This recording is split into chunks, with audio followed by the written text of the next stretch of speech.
So I wanted to share this today regarding the importance of addressing the U.S. shortage of black doctors. This is a good one. All right, this one should influence anyone really, regardless of age, but especially our youth, the people who are going to be taking care of many of us as we age, as we age out of society. This is to encourage those to kind of step into these fields. We do not see a lot of us in these fields. We do not see a lot of us in many fields that are financially well off, should I say. So yeah, this is a good video. I watched about halfway through. Thought it was excellent so far. Describes I'll let the video do the talking, but we'll be talking to or listening to a black doctor himself talk a little bit about his experience and kind of how he got into the field, and the importance of why we need black doctors, which I'm sure most of us already understand to some degree. All right. Yeah, let's check this out, y'all. Let me know what y'all think. All right, it's Ricky Rich of Black Primacy. Please don't forget to like, comment, subscribe, and turn on your notifications.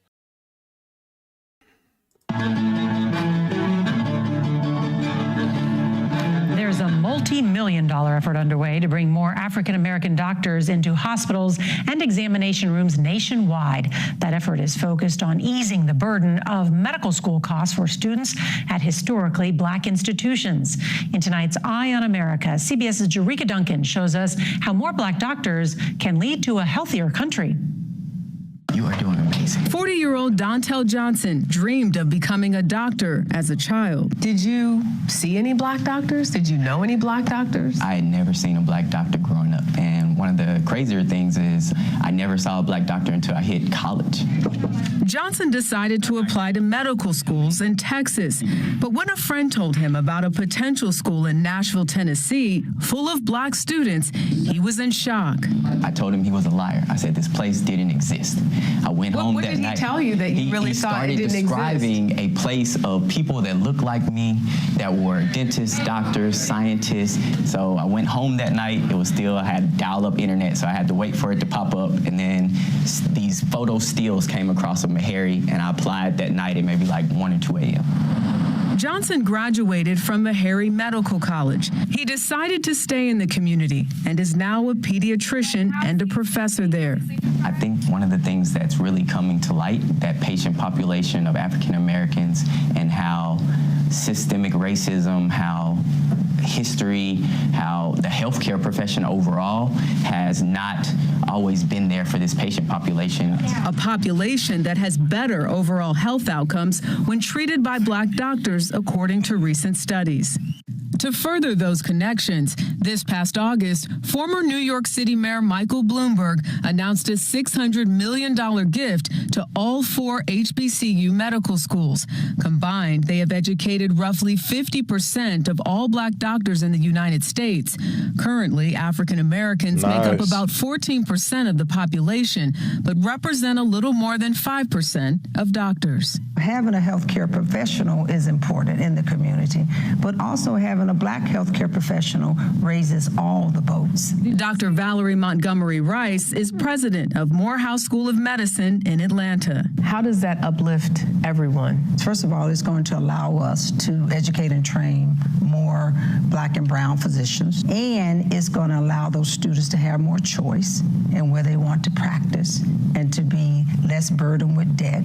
And that's something she's already seen. In 2020, Bloomberg gifted Morehouse School of Medicine $26 million to help students pay down debt. Resident physician Jamil Joyner received $100,000. It not only says we believe in black doctors, it says we believe in black institutions and how they will play a role in changing healthcare for black individuals. For Dr. Dontel Johnson, more investment in black doctors is needed. I'm a living witness of that, of training up African American physicians that cater and care for the underserved. So when you look at the data together and say that, hey, when we partner with African American physicians and we put them in communities, we actually see less strokes, we see less hypertension in the community, we see less obesity. Healthier communities, a healthier nation. For Eye on America, Jerika Duncan, Nashville, Tennessee. Y'all see that right there? This last little, let me mute this. This last little clip right here was actually beautiful. Right there. That's beautiful.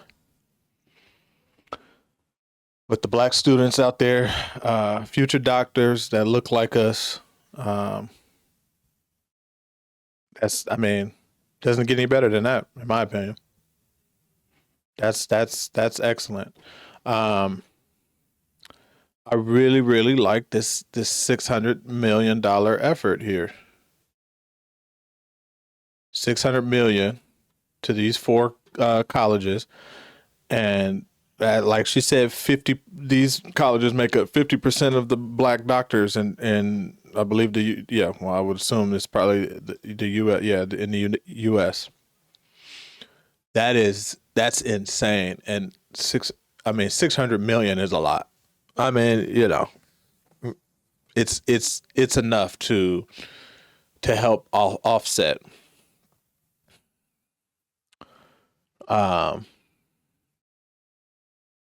This is excellent.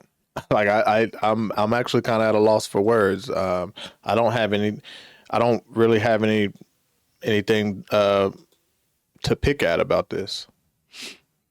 I mean, because typically, like, if you follow me for a while, you would know when it comes to education, I'm not against education at all. College, which I'm not against either. I've gone through and finished college myself. It's the ROI factor in most cases that I talk about, right? Particularly with a degree like mine, right? I have a master's in business, and I would say it's not nearly, I'm not going to say I would say, it is a fact that an MBA, a master's in business administration, is not nearly as it does not have the ROI as what people think it does. And I'm not just saying that based on my experience, because I didn't get it for intrinsic value. I got it because I wanted to close that chapter of my life and never have to worry about walking into a room, regardless if it was for career or even for business, and feel like people look down on me based on my education. That was it. I wasn't trying to go, I didn't go get another job or try and quote unquote make more money. If that's the case, it is nowhere near worth what people are paying for. People are paying $200,000 for an MBA, and it's mind boggling. $50,000 for an MBA, and it's mind boggling. My MBA was free, so to speak. The job that I was working at the time paid for it. I just had to pay the taxes on it. So the value that I got out of my MBA is priceless. When it comes to medical school, I do not share the basics of my thoughts are still the same. You do not need to overpay to go to medical school. But the ROI in many cases on medical school, which I've heard to be, people coming out $300,000-$400,000 in debt, that is insane. That is insane. But if your future expectation with overtime and everything else is hitting for $300,000-$400,000 a year, you can get that paid off in a few years, right? The only issue that I have with people even taking out debt in medical school is just, generally speaking, people do not make the payments. That's why even today, most doctors still are heavily in debt, and they just make the minimum payments, and then they just live like a regular person, except they make more money. But but I'll say this, if I'm going to live like a regular person, then let me make the most money that I possibly can. and going to school for anything really outside of medical or some other highly specialized or highly needed, highly paid degree and going into debt for it is absolutely insane. And if I'm going to do that, not saying I don't recommend that at all.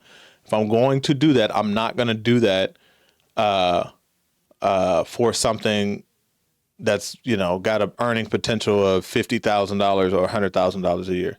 Not a chance. Not even $200,000 a year. Not a chance. I'm not going $200,000 in debt to make $200,000 a year. I'm not going $150,000 in debt to make $75,000. It makes no sense. Me personally, I'm not going $400,000 in debt to make $400,000 a year. But again, if you're going to do that, right, then shit, go get you a medical degree and run it up. And at least when you come out at the end, you got a good education, you got a strong, stable career path, and you have the potential when you're ready to go ahead and knock that debt off. All that to say that $600 million, the lady who got $100,000 knocked off of her debt, that's epic. Like I don't there's nothing wrong in this video. There's nothing wrong in this video. Some people may say, oh, well, 600 million isn't a lot. That's changing a whole lot of courses of lives. That's changing a lot of trajectories, whether it be people who have already, took out their debt, and people like the young lady who got $100,000 taken off, or it be for someone who is maybe looking to go to medical school, but they don't want to take on that burden. To me, if it were me giving that type of money, I'd be more interested in helping the people who are on the fence, who don't want to take out the debt, versus the latter. And my reason being is because if they're already on the fence and they're literally feeling like they don't want to, like they're willing to give up the idea of being a successful doctor for the sake of not wanting to be a slave to the student loan industry. That to me makes a perfect candidate for someone that I know. If I give you $100,000 or $200,000 so that you can go to medical school, that you're not going to end up a broke doctor. You're going to actually be a wealthy person later on, because you're already debt. You already have debt aversions, right? You're already not comfortable with debt. So for me, that's if I were the manager of the fund, I'd be catering more of the 600 million to those that I feel fit that profile of like, hey, they want to go. They don't want to be stuck in debt for the rest of their lives after they get finished. And that to me that's going to make the quality of doctors and the overall livelihood of these black doctors much more better. My fear with doing it the other way around, where, I'm helping people pay down debt, is that if they're already in a mindset, and this is not just with black doctors, this is with all doctors, but if doctors are already done and they're already in a mindset that, hey, I'm just going to live with this debt, then me giving them an extra 100,000 or 200,000 to pay it down, is it really going to, unless it's their last 100,000, is it really going to help them 10 years from now? Or are they just going to wait for another handout? But again, I have no issues with this, regardless of how they divide it up. That's just my thoughts on which side of the doctors, expecting doctors, which side I would invest in. But this was great. I love to see it. I think this is much, much, much, much needed. Earlier in the video, he did say that he hadn't seen a doctor until he was in college.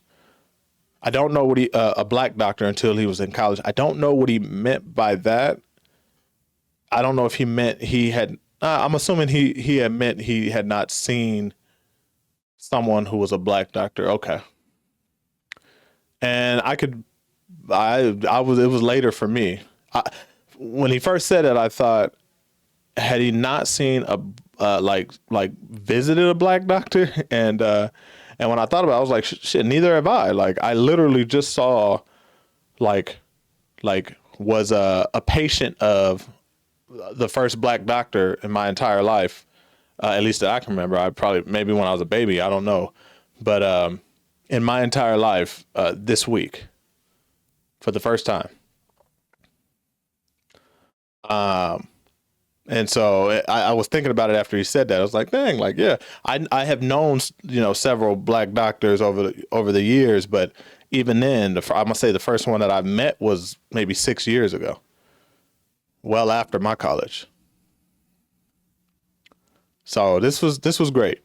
This was great. But y'all let me know what y'all think. Y'all please let me know what y'all think. Let me know if you've had a black doctor.